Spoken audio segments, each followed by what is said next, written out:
자, 안녕하세요. 주식타짜 안교수입니다. 오전 7시 33분입니다. 자, 저 오전부터 영상을 제작하고 있는 이유 중에 하나는, 제가 여러분들께 처음으로 사실 소개시켜 드렸던 게 이 블럭딜이 있었을 때, 자, 이 부분은 호재거리로 우리는 받아들일 수 있습니다라고 했어요. 왜 그러냐면, 블럭딜이라는 이슈가 때로는 악재가 될 수도 있지만 때로는 호재가 될 수도 있다라고 말씀드렸습니다. 자, 근데 오늘 이제 영상을 제작하고 있는 이유 중에 하나는 오늘이 이제 수요일임에도 불구하고 이게 금요일 장 끝나서 공시가 나오면서 이 부분에 겸업에 대한 논란 때문에 주가가 빠진 것이죠. 근데 저는 표면에 나와 있는 사실보다 이면에 있는 사실들을 좀 이야기해 드리면서 자, 이때 괜히 여러분들께 소개시켜 드린다 이런 생각도 들어요. 그래서 책임감을 가지고 영상을 제작하고 있습니다. 자, 일단 여러분들 구독과 좋아요 버튼 꾹꾹 누르시게 되면 타짜 안교수 많은 힘이 되고요. 댓글로는 기회라는 표현을 한번 써볼게요. 기회라고 해서 댓글 한번 달아주시기 바랍니다. 자, 일단 팩트로 좀 전달해 드리면 지금 이 빠졌던 부분에 대한 부분은 이렇게 한번 보셔야 될 것 같아요. 지금 겸업에 대한 논란이 이어지고 있다는 거죠. 근데 장 끝나서 끝나서 나왔다는 거는 약간은 이거 의도적인 단독 기사라는 부분을 좀 볼 필요가 있는데요. 자, 일단 표면에 나와 있는 사실만 볼게요. 자, 표면에 나와 있는 사실만 보게 되면 상장되기 전부터 스킬랩, 연구 지원 파트 이렇게 쭉 나와 있는 상태에서 최명선 씨, 정재영 씨 상장되기 전부터 메디큐브 피부과 강남 원장으로 돼 있고요. 메디큐브 맞아요. 분당 대표 원장으로 이렇게 정재영, 최명선이는 이렇게 등장을 해요. 결국 뭐냐면 상장 전부터 허용을 했던 내용이거든요. 근데 지금 이게 논란의 중심에 와 있다는 거예요. 그래서 제가 상법상으로 한번 좀 이제 찾아봤어요. 과연 이게 문제가 될 요소가 있는가라고 하면 최명선 씨는 일단은 겸업을 하고는 있습니다. 겸업을 하고는 있습니다. 근데 더 중요한 부분은 무엇이냐라고 하면 상법상 미리 투자 설명서에서는 미리 고지한 내용이에요. 그죠? 만일에 이제 만일 경업 자체가 심각한 문제였다라고 한다면 어떻게 됩니까? 상장 자체가 되지 않았어야 정상이에요. 그죠? 금융기관에서 분명히 문제를 제기했을 텐데 이 부분에 문제를 제기했던 적은 없었다는 거예요. 그죠? 자, 그리고 제가 법이라는 부분은 잘 몰라요, 제가. 왜냐하면 제가 20년 동안 자산운용사에서 펀드 매생활만 했었거든요. 근데 요걸 좀 알아봤어요. 근데 어떤 부분이 있냐면 관련 부분을 찾아냈더니 결국은 조건 자체가 어떤 부분이 나와 있냐면 기업 부설 연구소에 근무하는 자는 연구개발 활동과 관련된 업무 외 생산 판매 영업들의 활동은 맞아요. 겸하지 아니할 것. 다만이란 게 있어요. 다만 뭐죠? 예, 맞습니다. 창업일로부터 3년이 경과되지 아니한 중소기업은 제외한다라는 거예요. 이해되셨어요? 근데 이 해당 조건에 해당되지 않음에도 불구하고 단독 기사를 냈다는 것은 분명히 악의적인 의도가 있다는 거예요. 근데 이 악의적인 의도가 있다는 건데, 자, 어떻게 우리가 좀 봐야 되냐면, 사실 이 노무라 증권에서 매도 리포트가 나왔어요. 이 APR라는 업종은 어떤 업종이죠? 예, 의료기기 업종과 그리고 화장품 업종이죠. 화장품 업종. 그러다 보니 제가 이 부분에서 블럭딜은 분명히 기회가 될 수 있습니다라고 해서 여러분들께 이 라이브를 통해서 좀 소개시켜 드렸던 부분이었었잖아요. 그쵸? 자, 근데 중요한 부분은 잘 보시게 되면 이면에 있는 사실은 노무라 증권의 리포트도 있지만 사실 실리콘투라는 종목, 그죠? 유통을 담당하는 회사의 어떤 논란도 같이 제기됐을 시기였다는 거예요. 그리고 사실 제가 소개시켜드렸던 부분 중에 하나는 아모레퍼시픽이라는 종목을 일러드리면서 화장품 산업을 여기하는 주가의 흐름이 좋은데 블럭들은 호재거리가 될 겁니다라고 해서 사실 말씀해드렸던 부분이었어요. 지금 책임감을 가지고 영상을 제작하고 있습니다. 분명히 지금 바닥 구간입니다. 근데 중요한 건 이걸 봐야 돼요. 이 의료기기 업종도 역시나 제가 이제 클래시스라는 종목 그리고 제이시스 메디칼이라는 종목을 보면서 이 부분은 이제 자진 상장 폐지했죠. 기업 인수가 됐잖아요. 예, 글로벌 기업에. 근데 중요한 부분은 의료기기 업종. 이 부분도 쌍두마차로 좋아지고 있다는 거예요. 그러면 화장품 업종이 안 좋아지는 컨센, 이 부분에 주가의 훼손 중에서 결국 동종의 산업군들이 조금은 훼손되는 부분에서 의도적인 부분이 발생됐다. 저는 이런 생각을 합니다. 그러면 투자 동향을 보게 되면 사실 우리는 무엇을 봐야 되냐면 공매도 수량이라는 부분을 좀 볼 필요가 있어요. 사실 보게 되면 이 급락 사건이라는 부분이 등장을 할 때 어떤 부분이 있냐면 자, APR 볼게요. 자, 이 부분 보게 되면 이 34,000주에 그죠? 34,000주 정도의 이 매도를 이어가고 다시 최저점에서 이 외국인들은 받아가기 시작하잖아요. 그러면 이들은 어떤 생각을 가진 걸까요? 어차피 업종에 대한 문제는 일시적인 부분으로 판단한다. 왜?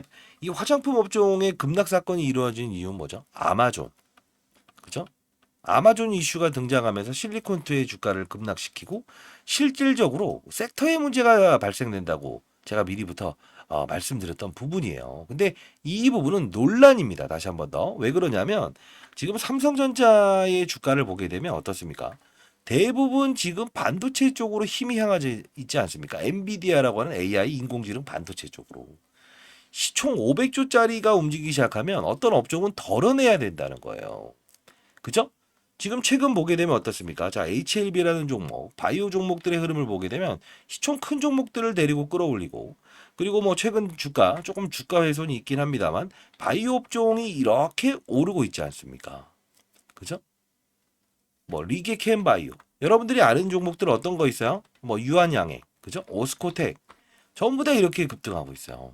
이게 바이오 업종에 힘을 실어주면서 자, 이 화장품 업종에 대한 부분도 포트폴리오를 좀 비중을 좀 축소할 필요가 있지 않니라는 생각 때문에 이게 노이즈를 일으키면서 갔다는 거예요. 저는 법률적인 문제는 존재하지 않습니다.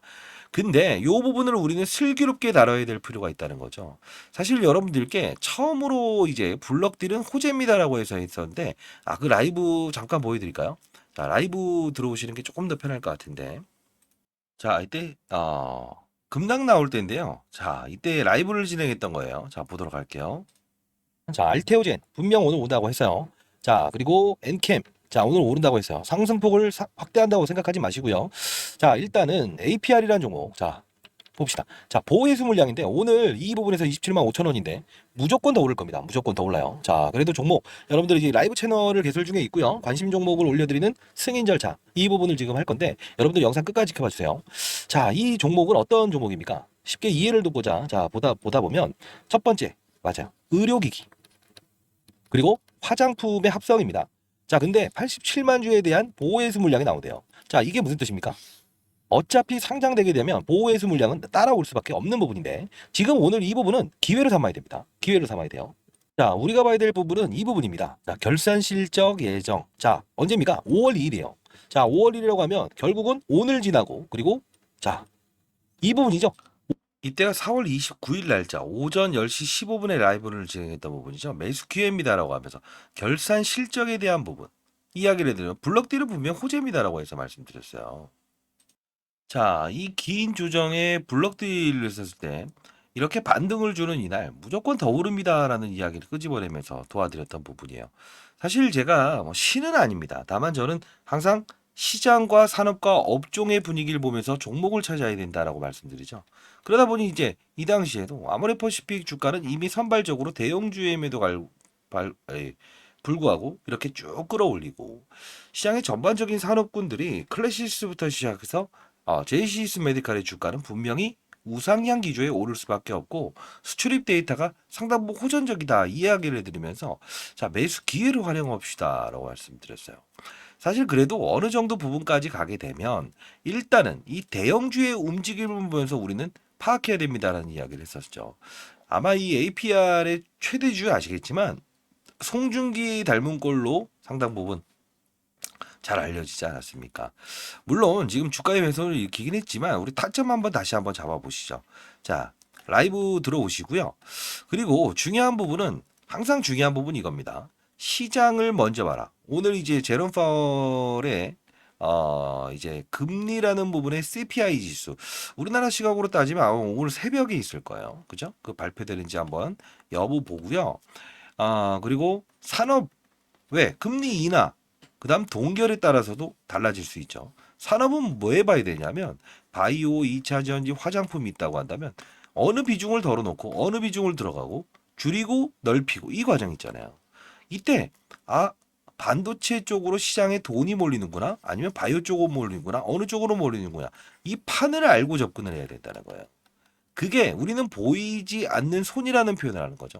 생각을 해보세요. 노무라 증권에서 아무리 어떤 이슈가 나온다고 하더라도 매도 리포트 나온다고 하더라도 결국은 안 빠진다고. 근데 결국은 이 노이즈에도 시장은 아하 화장품 산업에 대한 분위기가 슬슬 노이즈가 이런 포트폴리오의 리밸런싱이 이루어지고 있구나 판단하게 되면 결국은 이런 그림이 나온다는 거예요.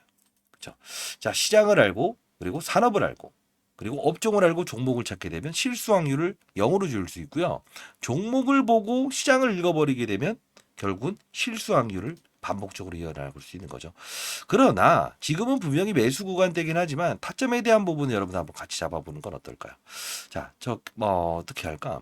라이브를 제가 이제 오전과 그리고 장 종료되면 다시 또 오후에 새롭게 만드는데 자, 그 번호를 한번 제가 적어 볼게요. 010 4822 8706입니다. 여러분들 일단은 타점 잡고요.